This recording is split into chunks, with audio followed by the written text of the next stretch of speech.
Dude, what the frick is going on? We've had some crazy stories hit the old desk lately. Yesterday we had the guy that mentored Steve Jobs, and today we have some insane leaked DMs from Kevin Zhang, the e-commerce king. You may remember him. He says he's putting the fake gurus out of business. For all of you gurus and self-proclaimed experts out there, you better watch out. But the actual truth is maybe something completely different. Guys, today we're going inside the mind of a fake guru. Normally we're from the outside looking in. Today we finally get a look at what these people actually think of their business, of you guys, and you know, it will shock you. Honestly, it surprised even me. I don't have that high of an opinion of a lot of fake gurus, but let's just say even I was stunned. But before we get into that, I want to say a few things about these DMs and the topics surrounding it, specifically the Kevins surrounding it. Guys, you have to understand something. Coffeezilla, it's a no bullying zone, okay? You guys know that these gurus are always trying to say, hey, he's bullying me.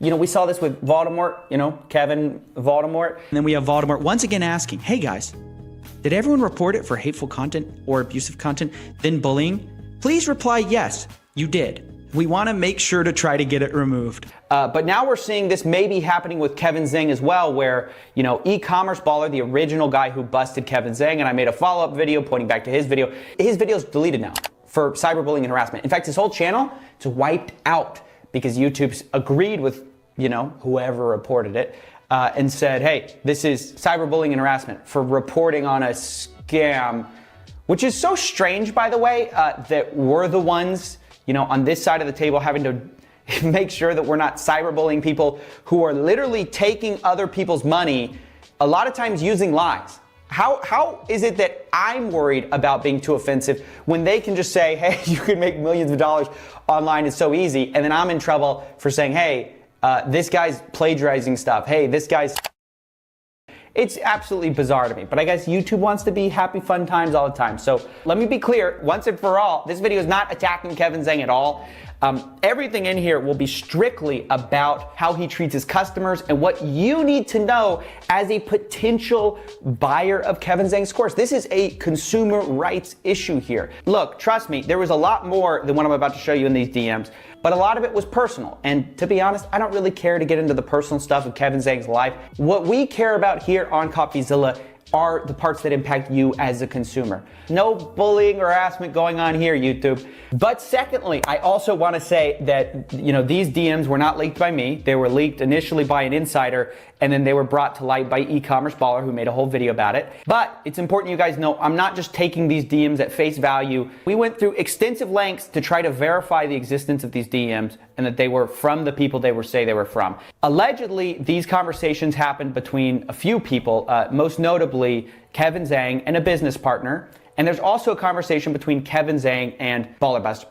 Now, the biggest thing that we're worried about here is, number one, giving Kevin Zhang the right to prove that these are not from him, and two, actually proving that this person, this insider, actually had real inside knowledge. And if you guys are bored, I'll leave a little timestamp to jump to the juicy DMs, okay? But I want to show you guys that we're doing our due diligence here. It's important. So the first thing we did was we reached out to Kevin Zhang 7 days ago and gave him the chance to respond. No response. Number two, the way we verified these DMs was we contacted Ballerbusters, and allegedly there was a conversation between them, according to the insider, and I went and I validated that conversation happened exactly as this insider said it happened. So after verifying that conversation happened exactly as the screenshot said it happened, we were able to realize that, okay, this person obviously has access to Kevin Zhang's accounts, so the rest of his conversations are real as well. But by also giving Kevin Zhang a platform to defend himself on, even though he chose not to use it, we allowed for the possibility that maybe we were even wrong there too. Now let's jump into what these DMs actually say. The first thing I want to show you guys is this. This is a conversation between Kevin Zhang and a business partner named Raul. I've blocked out his last name because I don't think it's really relevant. In this DM, Raul shows a screenshot and says, did you cook this up? And it's a success story, okay? So already there's this hilarious implication that they're cooking up fake testimonials from people of their big, successes. But then Kevin goes, nah, ha ha ha. It was the Mexican kid, bro. It's crazy. And the guy's basically talking about how much money he's making with e-commerce. And so they're in disbelief that any of their students succeeded. No way. I can't believe he's 1 for 1. And we're 0 for 9. Okay, full stop. I told you we're starting with the big stuff. This is a guy who claims to have made $20 million in e-commerce, and yet here he is behind the scenes saying that this kid who's achieved some success is 1 for 1, so he's actually succeeding, and they're 0 for 9. The people teaching you a course are admitting behind the scenes that they're 0 for 9 as far as wins to losses. They keep losing businesses. But then it gets better, because Raul says $400 a day, in like shock. They say, what's his niche? Can we steal it? Which is the most insane thing to say about a student that you're helping, right? These people are saying, hey, buy our course, we're gonna teach you how to do this thing. Then when you actually succeed, they go, gosh, I can't believe you succeeded. We keep failing at this thing we're supposedly teaching. And then he goes, can we steal that guy's idea? Our winning student, the guy against all odds, they can't believe it. They say, did we cook this up? Because we can't believe that someone would succeed. Can we steal his success? Oh no. Yeah, this is the psychology of a fake guru that I'm telling you guys about, that I keep warning you about. This guy's succeeding, let's steal it. And yes, of course, yes, it gets worse. I don't know if you guys remember, but Kevin Zhang was at one time a member of the Forbes Business Council, which he still has advertised, but I think since my videos come out, since e-commerce ballers videos come out, they've actually removed him for whatever reason. But one of the things I always say is that people are buying their way into Forbes, that when they say, I can't believe I got into Forbes, oh my gosh, they just realized how successful I am. They're actually paying Forbes to put them in and then pretending to be shocked when Forbes puts them in, even though they paid for it, which is like the lamest thing ever to do. I can't believe I was recognized for this commercial that I basically made for myself. So you guys see that all the time with these fake gurus, right? Well, here's concrete proof from Kevin Zhang inside a Discord group that these people are paying for it, okay? They're paying PR teams in this thing. Here's him saying, I paid for a PR team that got me into Forbes. Then Kevin Zhang underneath that, so does every public figure or celebrity. Guys, first of all, shame on you, Forbes, for letting that happen. But also, you should never trust a Forbes feature again, ever. If anyone says they got into Forbes, you should assume they paid for it. Because obviously, Kevin Zhang's not the only one to do this. I mean, he definitely did it, but he's not the only one. These people, these e-commerce people, they're paying for basically fake social proof from Forbes. And this guy's out here saying, so does every public figure or celebrity. Guys, we still have even more. Because you guys may be wondering, what do these guys think of me? They always say how thankful they are, but here we have a conversation that says the exact opposite. Bro, but me. I've been talking to this for an hour. He doesn't stop asking questions. Then Kevin Zhang, LMAO. I hate this constituent services, says Kevin Zhang.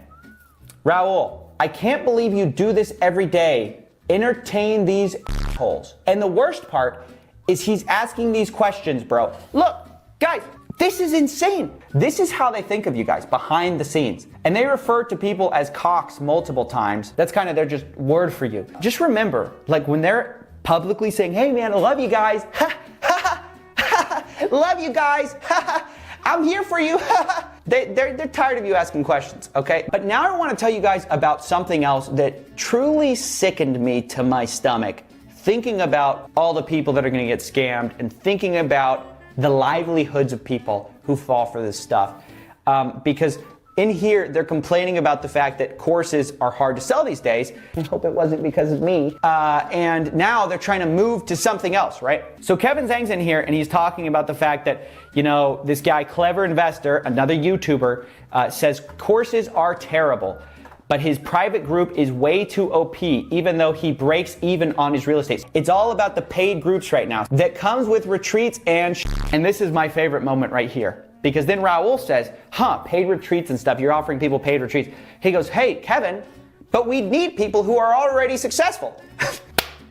That is a bombshell. Guys, are you looking at what I'm looking at? We need people who are already successful. Translation, all our people who are buying our course are broke. This is what I've been saying. They prey on broke people. This is black and white, admitting it. We need people who are successful, Kevin. We don't have people who are successful. That's a changing clientele, so they can afford the 4 times yearly travel. Kevin Zhang, story can bait a bunch of cocks. Nah, it's just $100 a month, aka poor people can pay for this private group. Raul says, but will poor cocks travel? In other words, again, their demographic, the people they're targeting. Will our poor demographic travel? Which, you know, because the idea is you bait them with these retreats. You say, hey, we're gonna go on these epic retreats, guys, haha, come join my group, my $100 a month group. And then Kevin Zhang here says, nah, Raul, but $100, we don't need content? Kevin Zhang, he said no one actually goes to the retreats. Oh my gosh. You're offering a retreat knowing that none of your viewers can pay for it, but it'll get them all excited. Guys, the level of predatory here is almost hard to describe. This validates everything I've been saying. These people know exactly what they're doing. Beyond a shadow of a doubt, they're talking about the fact that, hey, this strategy might require us to actually have rich people who can afford our thing. We can't do that. Kevin Zhang saying, no, it's okay. We can still use these poor suckers that we've been attracting all along, and they'll just do it. They just won't go on the retreats. No one does. It's a part of the strategy that no one goes on these retreats. Absolutely insane. Now, guys, we're gonna kind of have to leave it right there. Those are the big DMs that I wanted to share with you guys. But let's recap, guys, in case you missed the bombshells, because there's so much here. Number 1, he paid to get into Forbes. They talk openly about stealing their customers' success. They complain very loudly about how much you guys ask them questions. They don't like being asked questions. You guys are a bunch of cocks. And of course, maybe the worst of all, they are talking very openly about how they know you're poor. The people they're targeting, they call you a poor cock. You're not just a cock. You're a poor cock. And they're after you. They don't want those rich cocks. How are they gonna get those? This video is never gonna be monetized, is it? They need poor cocks. Disgusting stuff. But I'm really happy this happened because we went inside the mind of a guru, into the mind of the types of people who purposely prey on poor people to make their money. It's really something. Thank you so much for stopping by, checking us out. We've got more investigations on the way. We've got a real jobs on the way. We've got amazing content planned for you. So I'm so excited to share that with you. Thanks for watching. And go check out Baller Buster, who will be reposting this video probably along with some funny commentary. He was super helpful with, validating some of these things, as you guys well know. I'll also be linking e-commerce Baller's new channel after he got his first one deleted in the comment section below and also in the descriptions. And don't forget to smash like. Guys, this is the real voice of Elizabeth Holmes, who had been faking a deep baritone while fooling Silicon Valley to the tune of $10 billion, which we're talking about today. Check it out. No, it hasn't. Well, if I use traditional words. Ooh, the 2-octave switch, baby. No, it hasn't. Well, if I use traditional words. No, it hasn't. Well, if I choose it. Guys, that's the level of sociopath we're dealing with in Silicon Valley, and she's not the only one, but we're going to learn from her today. We're going to take some big old lessons in a new series I'm calling Silicon Valley Scammers. Ladies and gentlemen, welcome to the $10 million studio. I'm your host, Coffeezilla, and today, of course, we're taking a look at Elizabeth Holmes. You know her, you probably have heard of her. She's one of the most famous examples of how, hey, us normal people, not in Silicon Valley, we're not the only dum-dums. Listen, there's dumb money everywhere. It's a fact of life, right? It's not just, people in lower economic circumstances. There's dumb money everywhere. And it comes from different places. Some, a lot of people we talk about, the fake gurus, they're preying on desperate dumb money. But there's also a type of dumb money which is different. It's where you have like affluent people in Silicon Valley, and I call it greedy dumb money, right? You can get dumb money a lot of ways, but those are the two primary. You have desperate dumb money and greedy dumb money. I feel a little less bad for this one, but it's still funny and worth checking out.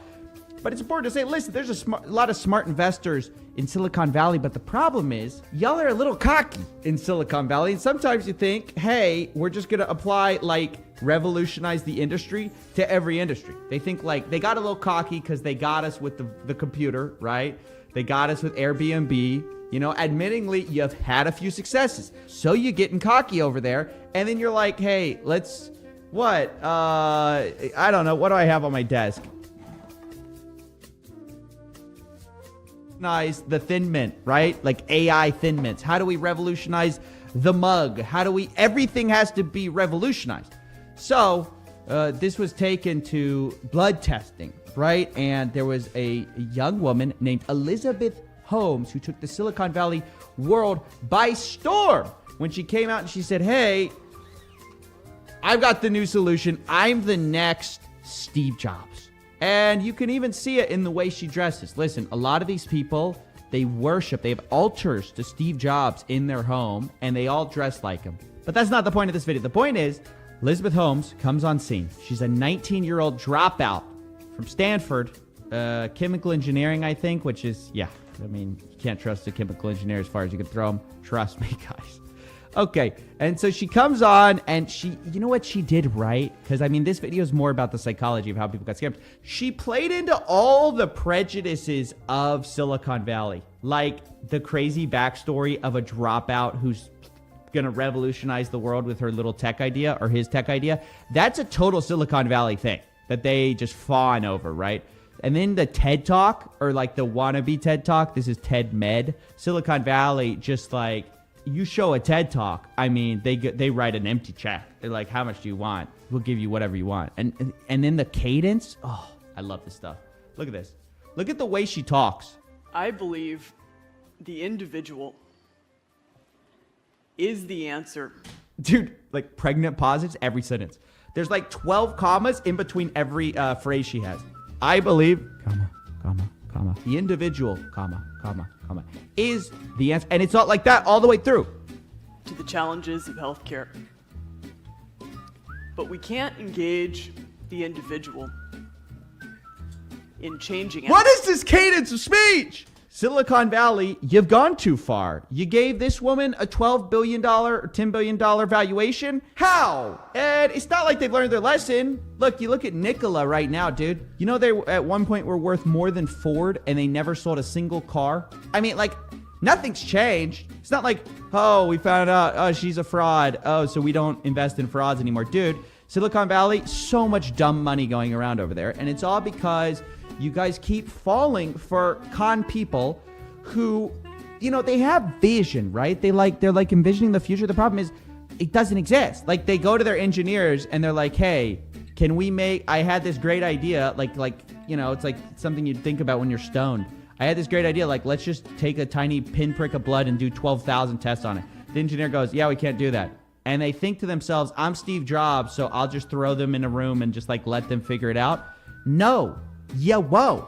And you'll be caught being a fraud years later. I mean, I really think that this con started with the same way a lot of real Silicon Valley things start, which is like an idea, and then you kind of fake it till you make it. But in this case, what she was talking about wasn't currently possible with any technology. So it just was faking it until you're faking it.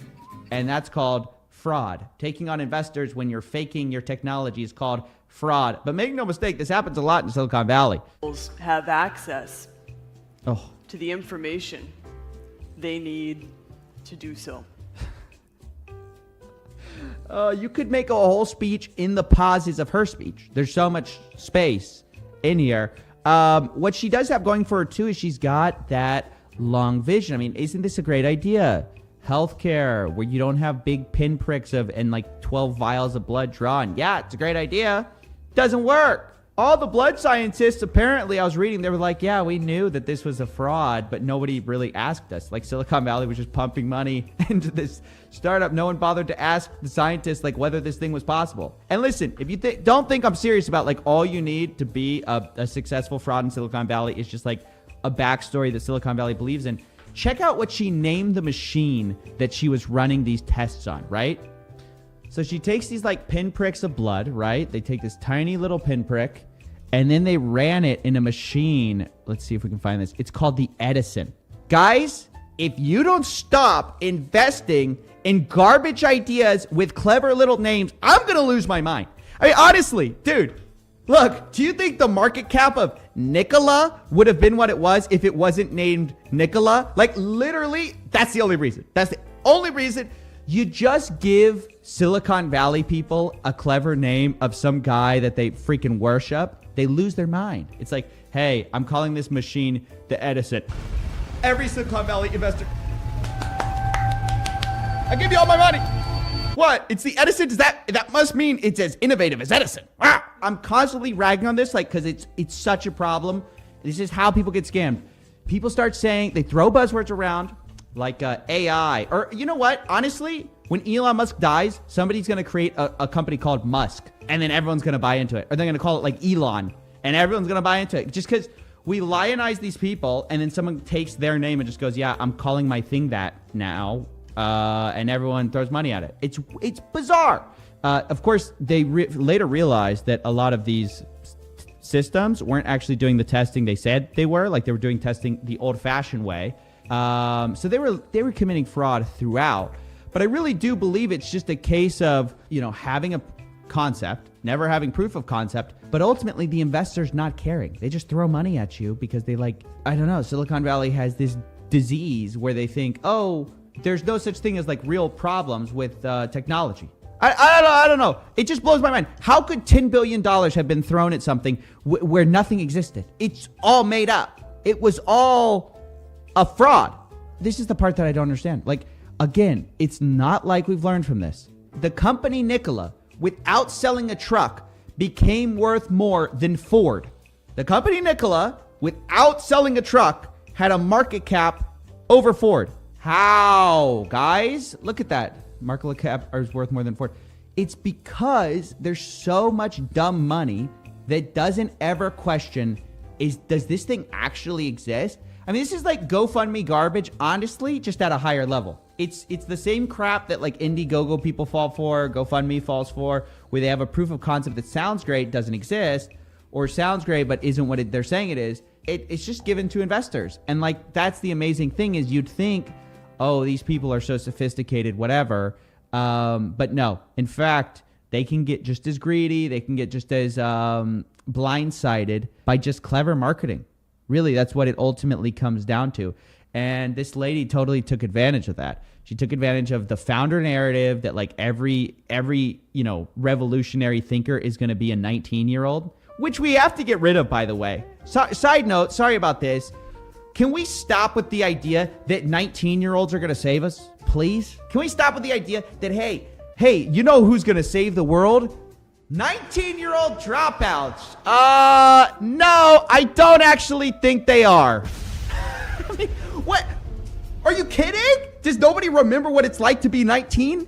Like, you're an idiot at that point. And I include myself in that category. I'm still an idiot, right? I wouldn't trust myself to change the world. I would not trust, especially some dumb 19-year-old, right? They don't know anything. How are we trusting these guys? Or girls, or anybody? Like, don't we know that people get smarter as they age? They learn more, they get wiser. We don't care about that. We think, and again, it just goes back to like, we just have a few examples that have totally changed the perception of what a founder is now. Because you have your Mark Zuckerbergs, you have your Jack Dorseys, like all these basically young kids coming in, creating these tech companies that blow up to be giants. Now we think that's the norm. Now we think, oh, well, of course, if medicine's going to get revolutionized, it's going to be some 19-year-old who fakes her own voice. Like, why? I'm telling you guys, this really heats me up, if you can't tell. And look, it's not just dumb Silicon Valley people. It's also just everybody was kind of taken in, and it's a good lesson for don't buy the hype. If you see somebody surrounded by famous people, but you've never kind of heard of them, you don't know what they do, it doesn't mean you should just blindly trust them and think, oh, just because they're around, Bill Clinton and Jack Ma, they must be legit. No, actually, anyone can be fooled. Because it's just sort of a ladder of fooling. Because obviously Bill Clinton didn't do his due diligence. Jack Ma didn't do his due diligence. They just kind of looked and they go, oh, this lady seems to be respected by a lot of important people. And those people probably trusted her because they thought she was respected. Nobody actually took their time to figure out, wait, is this actually real? But yeah, both of these guys buy into the same thing. Check this out. More fact, and then I want to call him Jack. You founded this company 12 years ago, right? Yeah. Tell them how old you were. I was 19. So, don't worry about the future. We're in good hands. Yikes! That didn't age well, did it, buddy? Didn't age too well at all. Don't worry about the future, guys. We've lionized a con man. We've given $10 billion to a con man. Or con woman, excuse me. Okay, excuse. We don't have enough women on the show. We're going to bring more equality and representation, starting with Elizabeth Holmes, to the Coffeezilla fraud universe. Again, you see the lionization of like, you're young and you're changing the world. Oh, yeah, young people, da-da-da. Young people are the future. Yeah, that's by definition true. But are they the future at 19? Yeah, they're not just... Wait, I got myself twisted up in this analogy. My point is, they're not the solution at 19, I guess, is what I'm saying. And you got to be clear when you're investing in anything. This is just a great lesson for everybody. Because if Silicon Valley people fell for this, you could fall for this too. The thing is, don't buy into the hype just because it's hyped up. Don't buy into this like future promises just because it sounds like it's the future.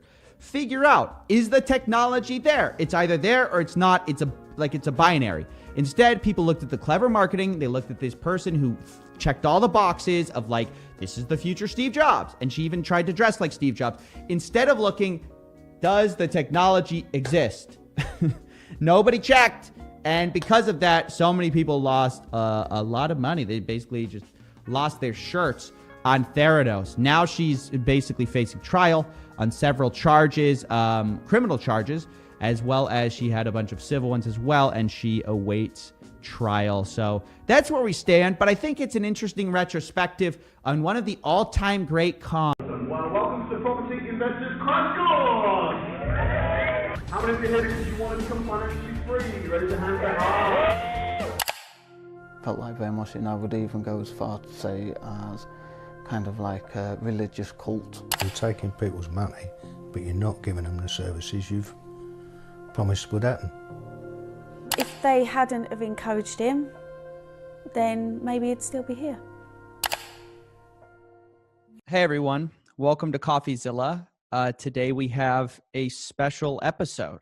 It's a little bit solemn, as you'll see, because we're talking about a very serious situation, and that is of Danny Butcher, his family, and Samuel Leeds and the course that he sells.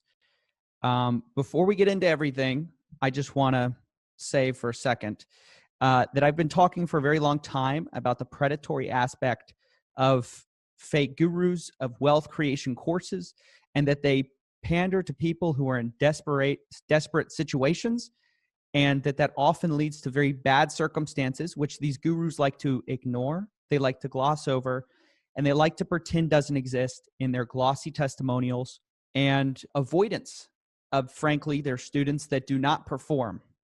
We've talked to Garrett, who lost $26,000 on this program. We've talked to Anthony, who lost $50,000. We've talked to people who lost $20,000. We've talked to people all across the spectrum of losing everything from $2,000 to entire life savings. But today we're talking to a family who lost the most important thing of all, which is the life of Danny Butcher. He took Samuel's course, he got in debt, and ultimately he took his own life. So with that, I want to welcome the people who bravely came on the show today. Obviously, this is very tragic, so I appreciate you guys taking the time to talk with me about it. Today we have from, I guess I'll go right to left, we have Carrie, we have Glenn, and we have Alan. Carrie is Danny's sister, Glenn is his brother-in-law, and Alan is his father. Thank you guys for coming on. Okay. So I guess we'll start at the beginning of the end, I guess, which is when Danny started his course, or maybe a bit before that. Danny served in the military, from what I understand. Correct. Can you guys kind of walk me through how everything happened? Because this is sort of the ultimate tragedy, and tell me from your perspectives what happened with Danny. Okay. Well, Danny has obviously a son. He's only just got married 11 weeks before he died. He was trying to progress so he could buy a place, earn some decent money for him and his wife and his son. He just wanted to be able to provide decently for them, not be a millionaire, not be greedy, just wanted to be sitting comfortable for them and have something for them.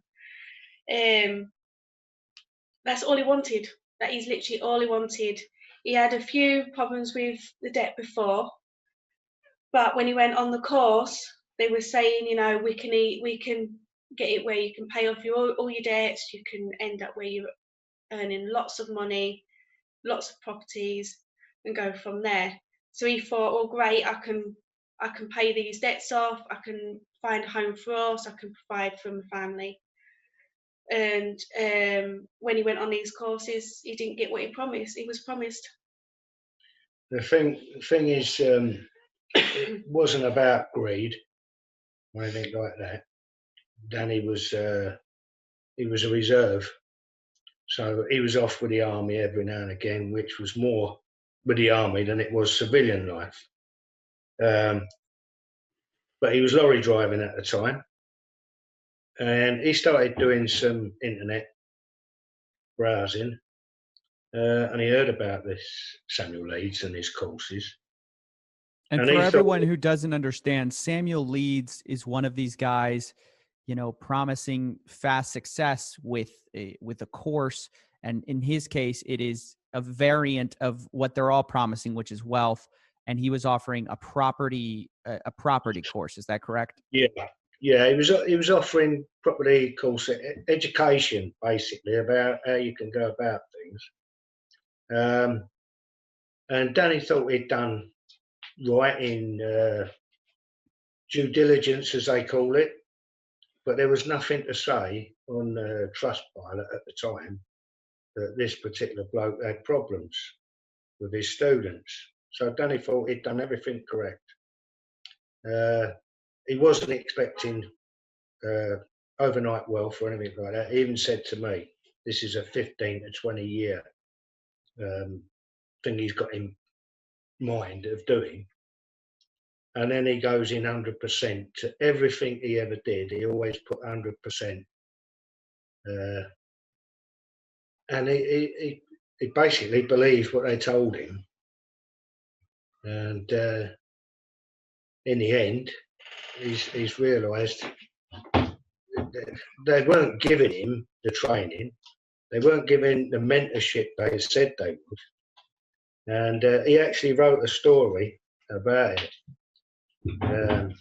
His involvement with it, which is anybody that's even thinking about it should read Danny's story, and it'll tell you exactly how these things just go wrong. How you don't get the one-to-one mentorship or anything like that. And that led on to other things that caused Danny's biggest problem, which was he ended up in a position where he couldn't get an house for his wife and kid.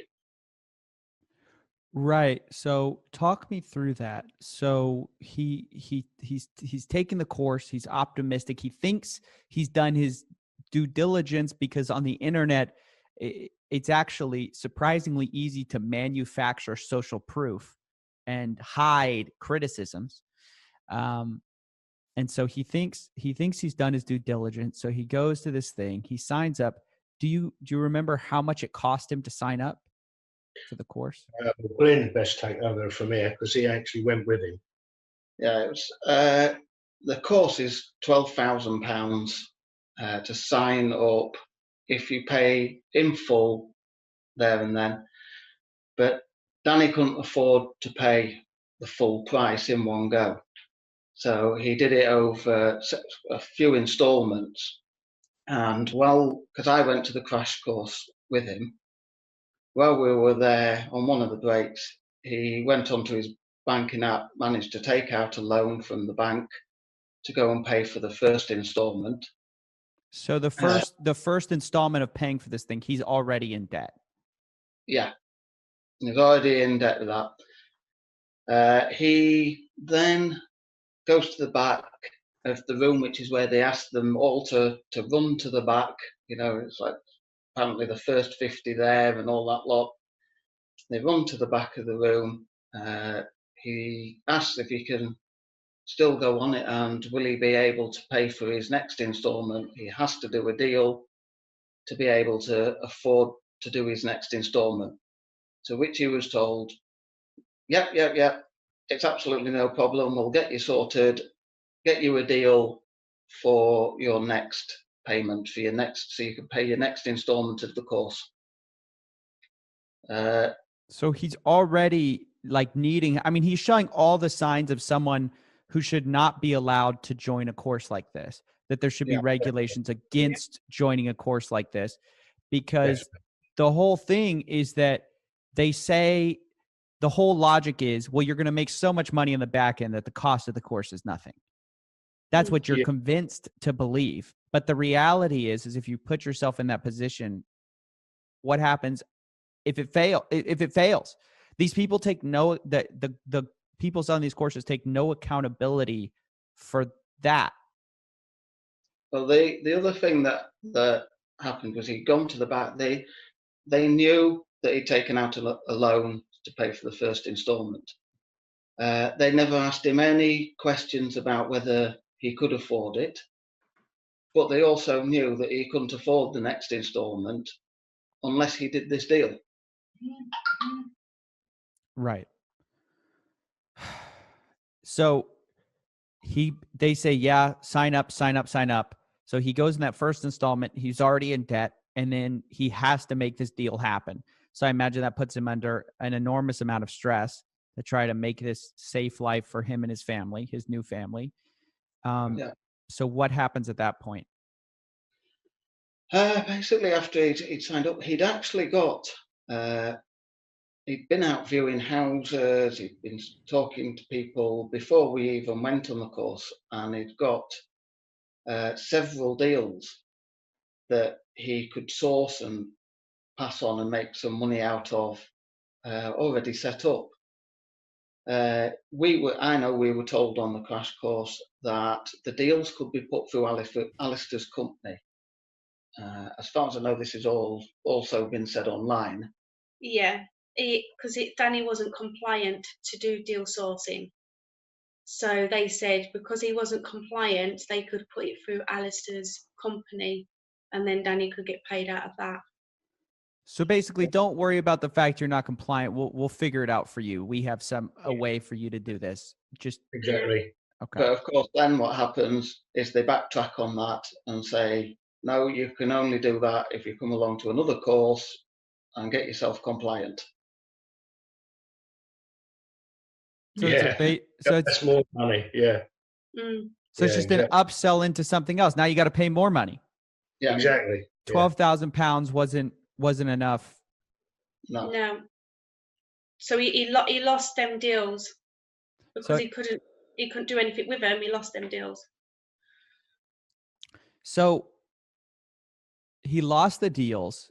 At this point, he knows now he's paid this first installment. He's gotten a loan.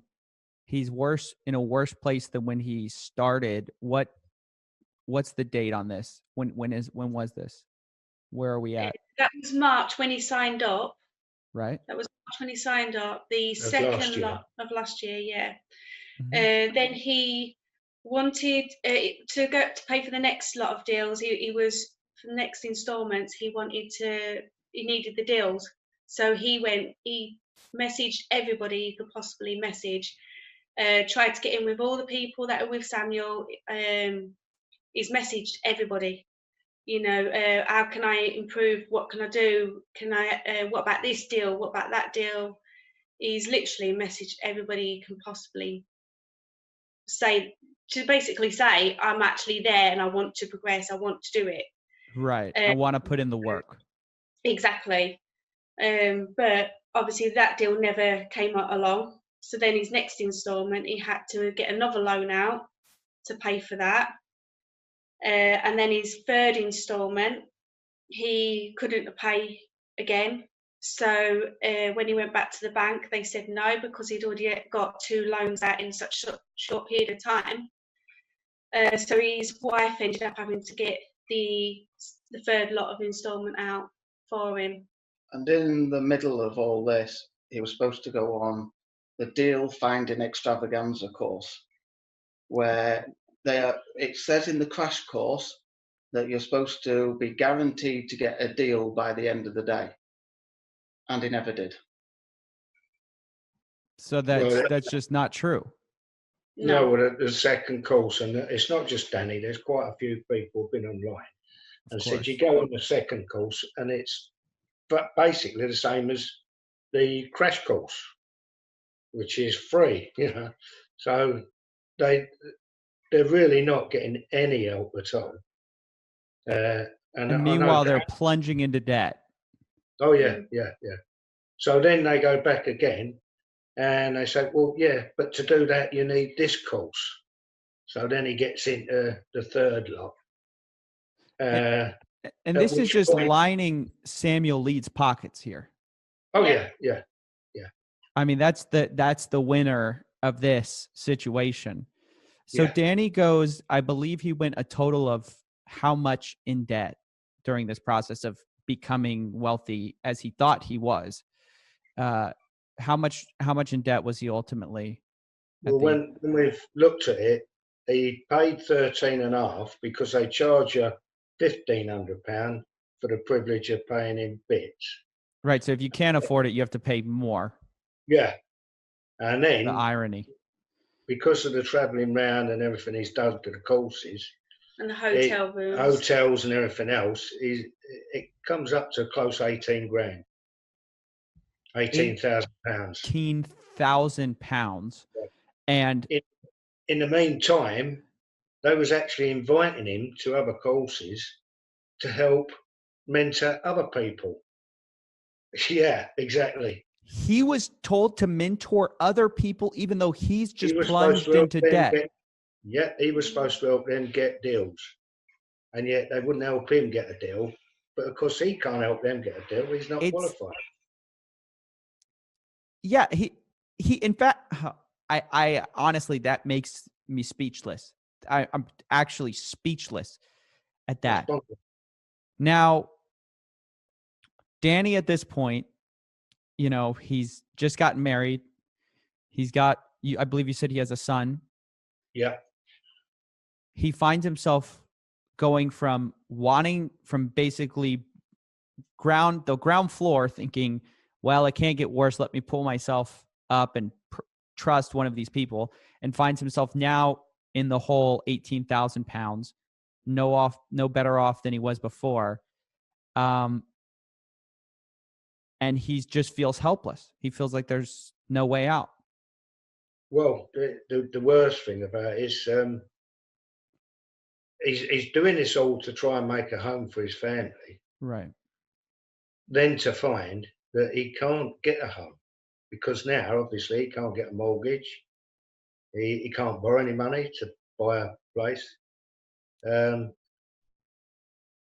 He just don't know which way to turn now. And I think that probably, you know, the penny was dropping because he wrote a story, and it's so well wrote. From someone who's dyslexic, you got to understand the grammar might not be great, but it's a hell of a story the way he's written it. Yeah. To total despair.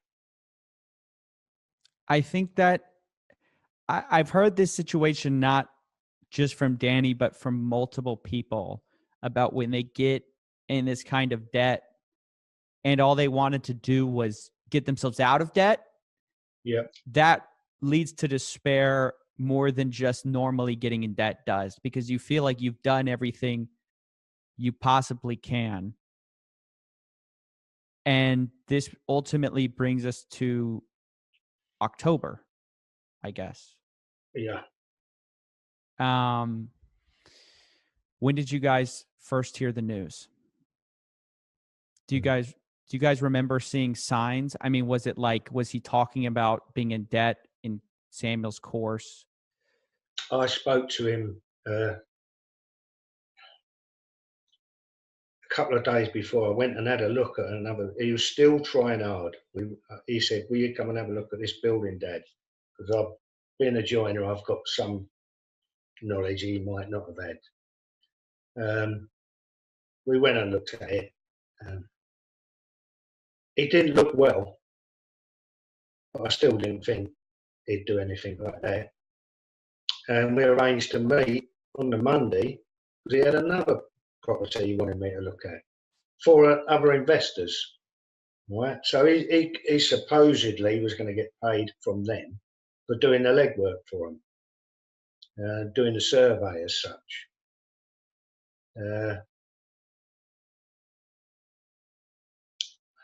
Then on a Sunday, the police come to our house to tell us that Danny had gone.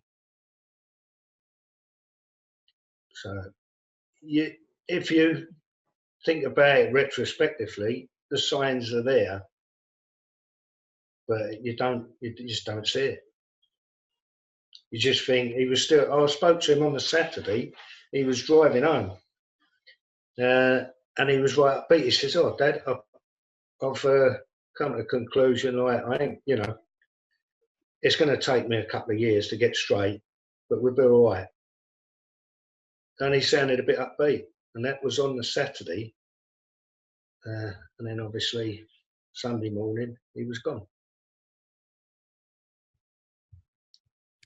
It's just that you just don't really see it coming. Everybody says, a lot of people have been in touch with us who either been in a similar situation or close to, and they've all said the same. You never see it happening. You never see it coming. Do you think that Samuel Leeds knows what he's done? He don't care about that, mate. He has got no. He's never once tried to contact us in any way to make any sort of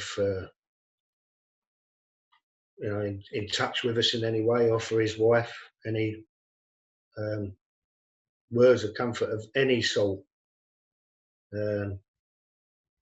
Just the opposite, really. He didn't pay back the money Danny paid him. No. There's things on the internet now where he is fighting a lot of people off for similar problems. He's going to court and all sorts. Do you blame? I hate to cut to the chase, but do you blame Samuel Leeds? Because we'll never know for sure. But in your mind, you guys were so close to this situation. Do you blame Samuel Leeds for what happened to Danny? Oh, blame the type of business he's running. Yeah,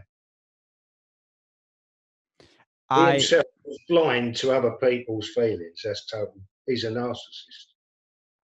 But I'd certainly blame his tactics of the way he runs a business. But it's not just him. There are a lot of people out there doing the same rubbish. Absolutely. I mean, that's something that my channel's built on trying to stop, is this predatory course selling. I say it all the time. I call it predatory because I believe it is, because it preys on those who are weak and vulnerable. And I think some people think that, oh, if you fall for that. But the thing is that it's easy to say, I wouldn't fall for that when you're not struggling, when you're not in debt, when you're not back against the wall. And I think this is such a because there's no regulation. These people can just kind of promise anything. They can promise anything and they don't get held accountable.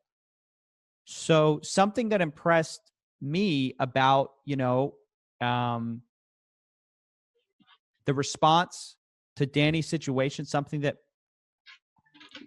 obviously this can never be turned into a positive thing. But one thing that I saw in the fundraiser was that you guys want to see regulation happen in this industry. You want to see a change so that Definitely. this doesn't happen to anyone else.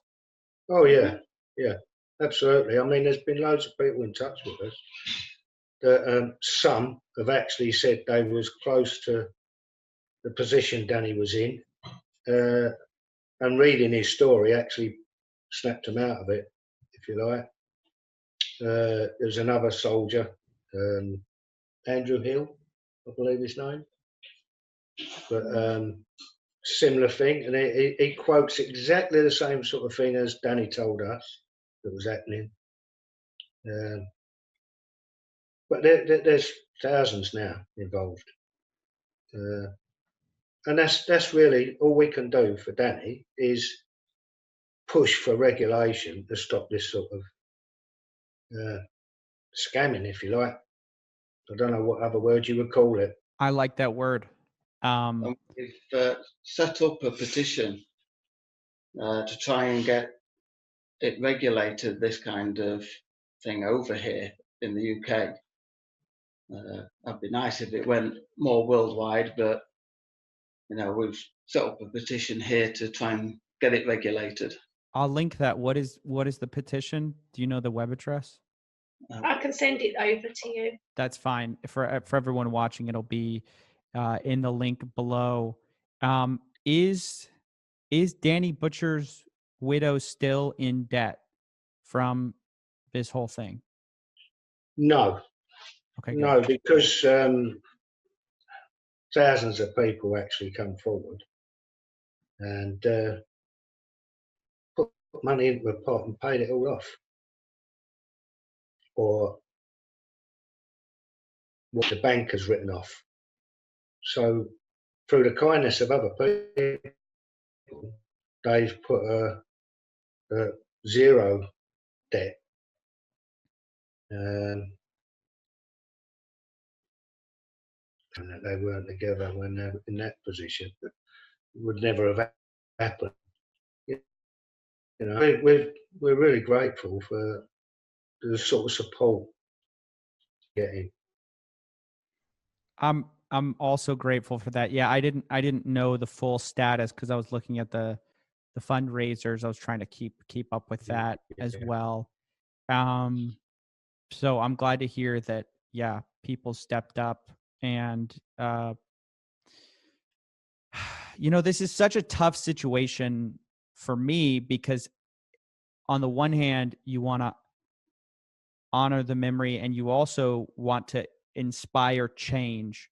What tangible things can you guys see changing in the wealth creation industry, you might call it? Is it the promises? Is it the cost? What is it that you want to see change? Well, me personally, I'd like to see the content of the courses looked into, to see that they are providing what they're saying they're providing.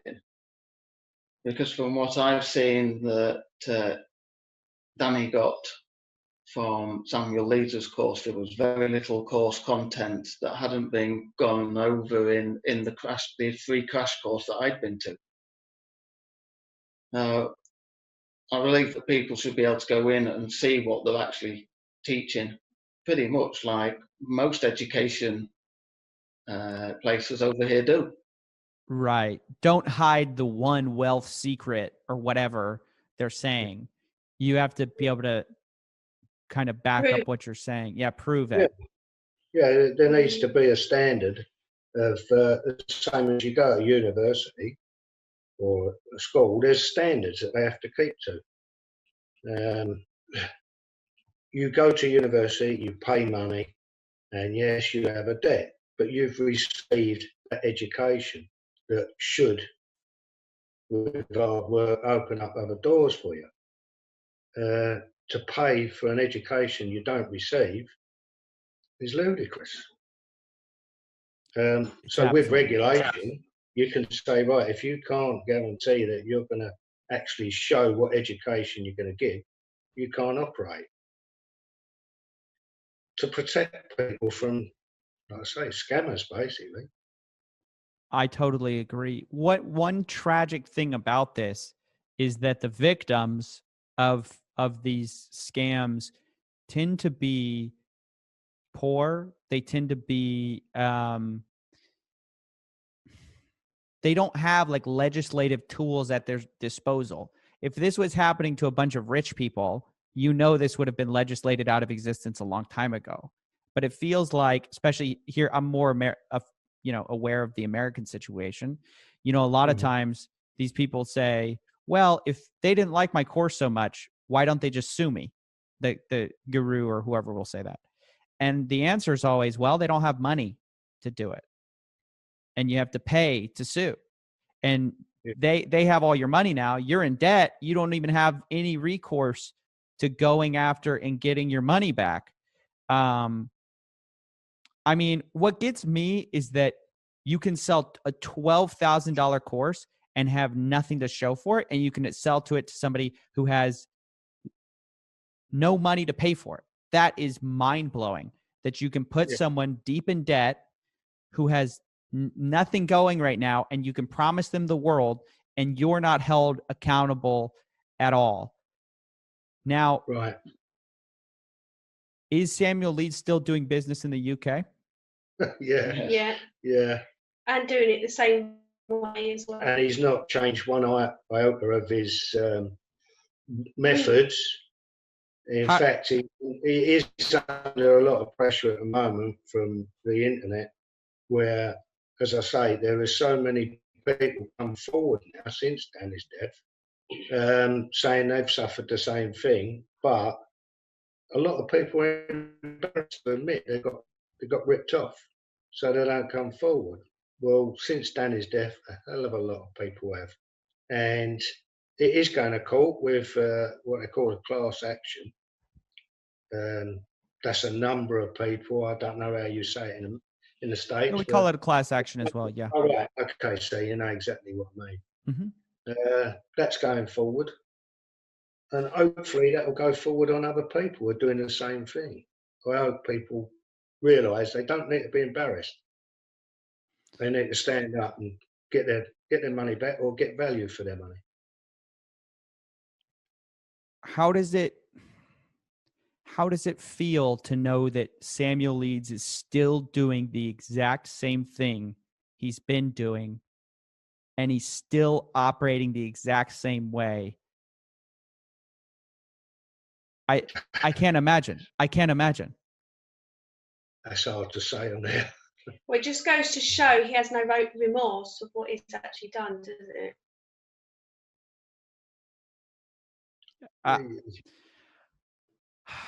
I hope that someone who sells a course sees this and rethinks who they're targeting with their course. Because, I mean, I'll just tell you guys, I've seen a lot of stuff. I've seen people admitting privately that they are targeting poor people. I mean, I've seen a lot of insane stuff. But to have this happen, whether or not Samuel wants to say that it's his fault, whether he believes that or not, but to have this happen with your course and then to keep doing it is unconscionable, in my opinion. Yeah. It's completely unconscionable. Well, I hope that you guys get the change and the justice that you deserve. Obviously, there may not be a way to get that perfect justice, but my hope is that Danny's, untimely end will have inspired change in this industry. I don't know what it takes to wake this stuff up, because like I said at the beginning, fortunes have been lost. I've watched people, their entire fortune is gone. What they saved up for years is gone because of these people, and nothing's changing. I don't know what it's going to take. This is it. Yeah. Well, there's we've had an enormous amount of support from people in the industry, actually, but That's not in the scam side of it, if I could put it that way. One particular, Andrew Burgess, got in touch with us almost straight away, and he was the driving force of helping Danny's widow Charlotte out and got people to put money together and sorted things for her financially, if you like.